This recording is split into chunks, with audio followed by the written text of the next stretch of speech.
오늘도 영광의 새날을 소망하며 이기시며 승리하시는 우리 성도님들 되시기를 소망합니다.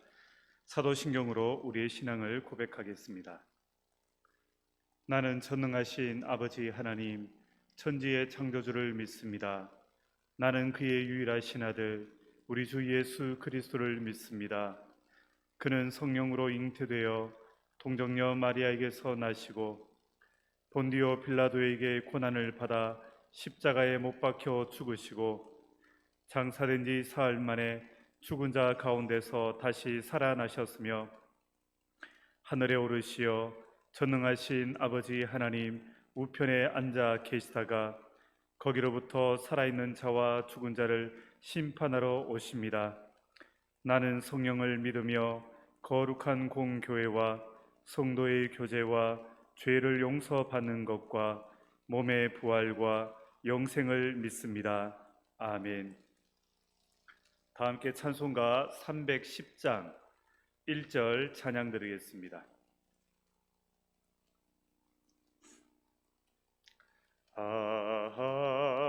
하나님의 은혜로 있을 데 없는 자 왜 구속하여 주는지 난 알 수 없도다. 내가 믿고 또 의지함은 내 모든 형편 아시는 주님 늘 보호해 주실 것을 나는 확실히 아네.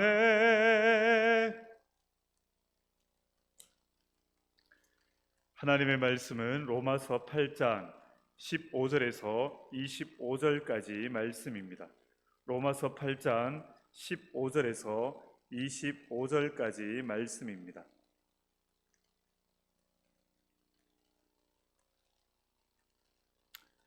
너희는 다시 무서워하는 종의 영을 받지 아니하고 양자의 영을 받았으므로 우리가 아빠 아버지라고 부르짖느니라. 성령이 친히 우리의 영과 더불어 우리가 하나님의 자녀인 것을 증언하시나니 자녀이면 또한 상속자 곧 하나님의 상속자요 그리스도와 함께한 상속자니 우리가 그와 함께 영광을 받기 위하여 고난도 함께 받아야 할 것이니라. 생각하건대 현재의 고난은 장차 우리에게 나타날 영광과 비교할 수 없도다. 피조물이 고대하는 바는 하나님의 아들들이 나타나는 것이니 피조물이 허무한데 굴복하는 것은 자기 뜻이 아니요 오직 굴복하게 하시는 이로 말미암음이니라. 그 바라는 것도 피조물도 썩어짐의 종노릇한 데서 해방되어 하나님의 자녀들의 영광의 자유에 이르는 것이니라. 피조물이 다 이제까지 함께 탄식하며 함께 고통을 겪고 있는 것을 우리가 아느니라. 그뿐 아니라 또한 우리 곧 성령의 처음 익은 열매를 받은 우리까지도 속으로 탄식하여 양자될 것 곧 우리 몸의 속량을 기다리느니라. 우리가 소망으로 구원을 얻었음에 보이는 소망이 소망이 아니니 보는 것을 누가 바라리요. 만일 우리가 보지 못하는 것을 바라면 참음으로 기다릴지니라. 아멘.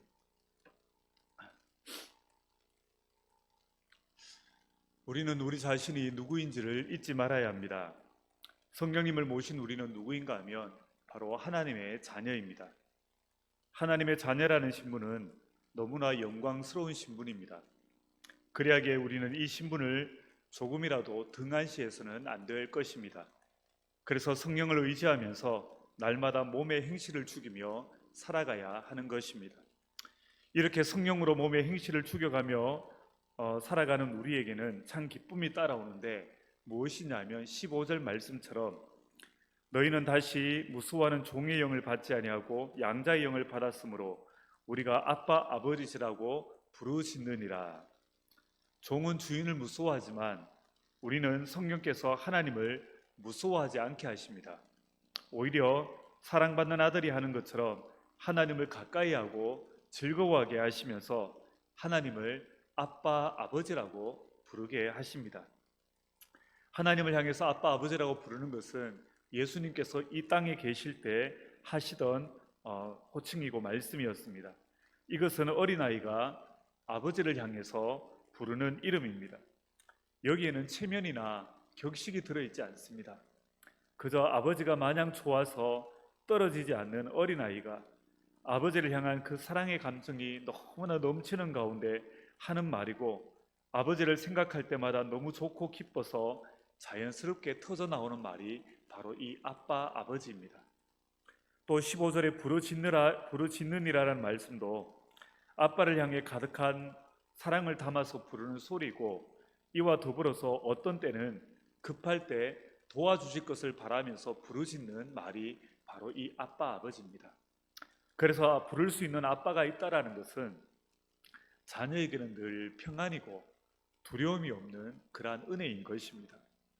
이처럼 성령께서는 우리로 하여금 하나님께 사랑받는 자녀의 특권과 행복을 느끼고 누리게 하십니다. 그래서 성령을 모시고 사는 사람은, 그런 우리는 어디서 행복을 찾아야 되는가 하면 바로 하나님을 아빠라고 부를 수 있는 이 특권에서 찾아야 하는 것입니다. 하나님께 사랑받는 기쁨과 자유함과 평안함이 우리에게 항상 있기에 우리는 하나님의 자녀가 된 것을 늘 자랑스러워 해야 할 것입니다.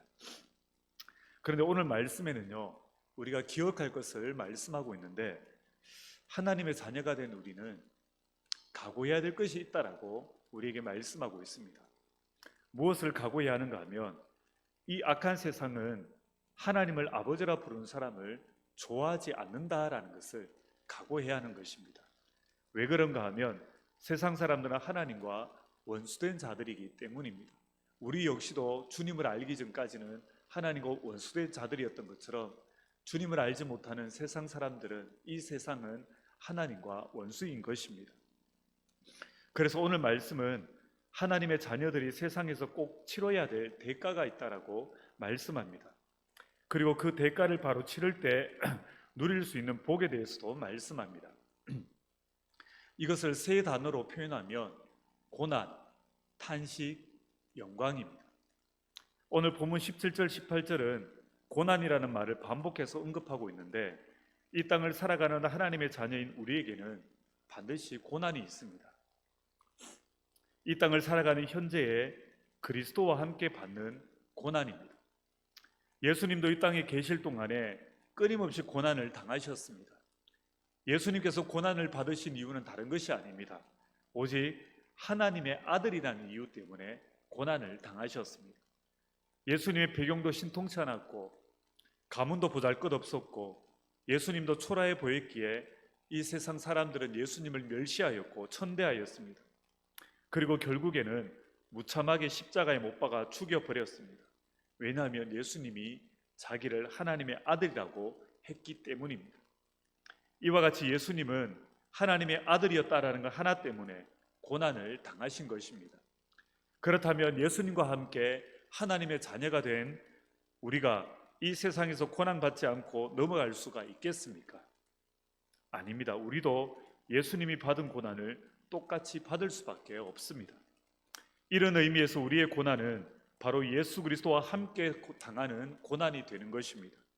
예수 믿는 것 때문에 가정에서 핍박을 당하기도 하고, 예수 믿는 것 때문에 직장에서 억울한 차별을 당하기도 하고, 예수님 때문에 부정을 저지르지 않아서 가난해지기도 하고, 예수님 때문에 세상이 말하는 성공을 하지 못하는 그러한 일도 있게 되는 것입니다. 하지만 그 모든 것이 그리스도와 함께 당하고 있는 고난이심을 우리는 잊지 말아야 할 것입니다. 그리고 하나님의 자녀이기에 이 고난을 기쁘게 받아야 한다는 것을 우리는 명심해야 할 것입니다. 그래야 우리는 세상을 향해 당당하게 나는 하나님을 아빠, 아버지라 부르는 하나님의 자녀이다라고 말할 수 있기 때문입니다.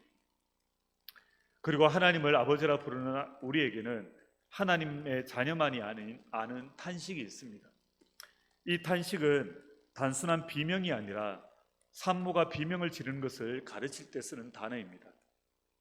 단순히 비통에서 터지는 한숨 같은 그러한 탄식이 아닙니다. 우리가 잘 알다시피 산모가 아기를 낳으면서 지르는 비명은 절망의 탄식이 아닙니다. 고통스럽기는 하지만 그 고통과 함께 새 생명을 품에 안을 수 있다라는 희망과 기쁨을 안고 비명을 지르는 것입니다. 그 희망과 기쁨의 비명, 바로 이것이 탄식의 의미이고, 우리가 아는 탄식이 바로 이렇게 고통스럽지만 하지만 희망과 기쁨을 기대하는 탄식인 것입니다. 그렇다면 산모가 아기를 기대하면서 탄식하는 것과 같이 우리는 무엇을 기대하며 탄식을 하는 것인가? 그것은 바로 우리의 몸이 그리스도의 몸처럼 변화될 날을 기다리며 탄식하는 것입니다. 지금은 우리가 썩을 몸을 입고 힘들게 살아가지만 주님이 오시면 우리의 죽을 몸이 새 몸을 입고 영생할 것입니다. 그래서 우리의 탄식은 기다림의 탄식이고 사모하는 탄식이라고 말할 수 있습니다. 예를 들어서 아내와 어린 자녀를 몇 달간 외국에 보낸 사람이 있다라면, 외국에 보낸 그러한 남편, 아빠가 있다라면 아내와 어린 자녀가 매일 보고 싶을 것입니다. 그래서 영상 통화를 하기도 하겠지만 그럼에도 그 그리움은 그렇게 다 차지가 해소가 되지 않을 것입니다. 또 남아있는 아빠는 직장에서 퇴근을 한다라고 해도 텅 비어있는 집에 들어가기 싫을 것입니다. 그래서 그 몇 달간의 기다림은 탄식의 연속일 것입니다. 우리가 세상에서 하는 탄식이 바로 그런 것입니다. 그리스도와 함께 고난을 받는 우리가 예수님을 만나는 그날을 너무 기다리고 사모하다 보니까 하루하루 사는 것이 탄식이 되는 것입니다. 그런데요, 이 탄식은 의미 없는 탄식이 아닙니다. 아내와 자녀를 외국으로 보낸 아빠가 몇 달 후에는 아내와 자녀를 만나고 꼭 껴안게 되는 날이 반드시 올 것이고, 그래서 아빠는 기뻐하며 아내와 자녀를 꼭 껴안고 또 선물을 주기 위해서 새 옷을 사주면서 그렇게 기쁨을 만끽하는 날이 올 것이기 때문입니다. 이처럼 우리가 주님을 다시 만나는 영광의 날이 올 것입니다. 그날에는 주님께서 우리의 몸을 새 것으로 바꾸어 주시고 다시 살아나게 하실 것입니다. 그리고 우리는 영원히 살게 될 그 새 몸을 입고 부활하게 될 것이고, 그때는 우리는 죄와 그 비참한 결과에서 완전히 자유롭게 되어지고, 또 그때가 되면 아픈 것이나 곡하는 것이나 썩는 것이나 죽는 것이 다시는 우리를 괴롭히지 못하게 될 것이고, 그리고 그때가 되면 우리는 예수님처럼 흠과 티가 없는 신령한 존재가 될 것이며, 그때가 되면 우리는 예수님과 함께 왕노릇하게 될 것입니다. 바로 이것이 오늘 성경에서 말씀하는 영광입니다. 우리는 영원토록 주님을 모시고 영광 중에 살게 될 그날이 올 것입니다. 그 영광이 우리 앞에 기다리고 있습니다. 주님이 다시 오시는 날에 이 영광이 우리에게 현실로 이루어질 것입니다. 그리하기에요, 오늘 우리는 이 영광의 날을 바라보며 오늘 우리가 현재 이 땅에서 고난을 당하고 그 고난으로 말미암아 탄식한다 할지라도 그 영광의 날을 바라보고 소망하면서 참고 인내하며 믿음으로 승리하며 나아가는 우리 모두가 되기를 소망합니다. 주님께서 오시는 그 날에 우리를 영광스럽게 하여 주실 것입니다. 그 은혜가, 그 소망하는 마음이 우리 모든 성도님들 가운데 가득하기를 주님의 이름으로 축복합니다. 기도하시겠습니다. 하나님 아버지, 은혜를 감사드립니다. 우리에게는 주님께서 다시 오시는 날 사랑하는 주님을 만나며 또한 새 몸을 입게 될 그 영광의 날이 임할 것을 믿고 감사를 드립니다. 그리하기에 우리가 이 땅을 살아가며 예수님을 믿는 믿음 때문에 고난을 당하고 그 고난으로 말미암아 탄식하는 날이 있다 할지라도 하나님, 우리가 포기하지 않고 우리가 참고 인내하며 그 영광의 날을 바라보는 우리가 되도록 하여 주시고, 그리하여 그 날을 기쁨으로 맞이하는 우리가 되어지도록 주님께서 참으로 이 땅 가운데 다시 오시는 그 날을 맞이하는 우리 모두가 되도록 인도하여 주시옵소서. 예수님의 이름으로 기도드립니다. 아멘. 하늘에 계신 우리 아버지, 아버지의 이름을 거룩하게 하시며 아버지의 나라가 오게 하시며 아버지의 뜻이 하늘에서와 같이 땅에서도 이루어지게 하소서. 오늘 우리에게 일용할 양식을 주시고 우리가 우리에게 잘못한 사람을 용서하여 준 것 같이 우리 죄를 용서하여 주시고 우리를 시험에 빠지지 않게 하시고 악에서 구하소서. 나라와 권능과 영광이 영원히 아버지의 것입니다. 아멘.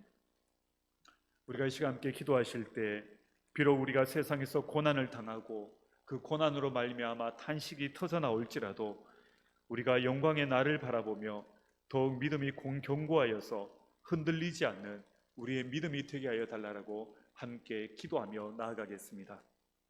하나님 아버지, 은혜를 감사하며 찬양을 드립니다. 우리를 하나님의 자녀로 삼아주시고 아버지 하나님 우리와 함께하여 오심에 감사를 드립니다. 하나님, 우리가 하나님을 아버지라 부르며 하나님께서 우리와 함께하고 계시기에 비록 우리가 세상에서 고난을 당한다 할지라도 탄식이 터져 나온다 할지라도 우리가 절망하는 것이 아니라 그 주님께서 오실 때 새 몸으로 새롭게 되어질 그 영광의 날을 바라보며 우리가 더욱더 믿음으로 견고하고 참고 인내하며 나아가는 믿음들의 사람이 될 수 있도록 하나님 은혜를 다하여 주시옵소서. 감사드리오며 예수님의 이름으로 기도드립니다. 아멘.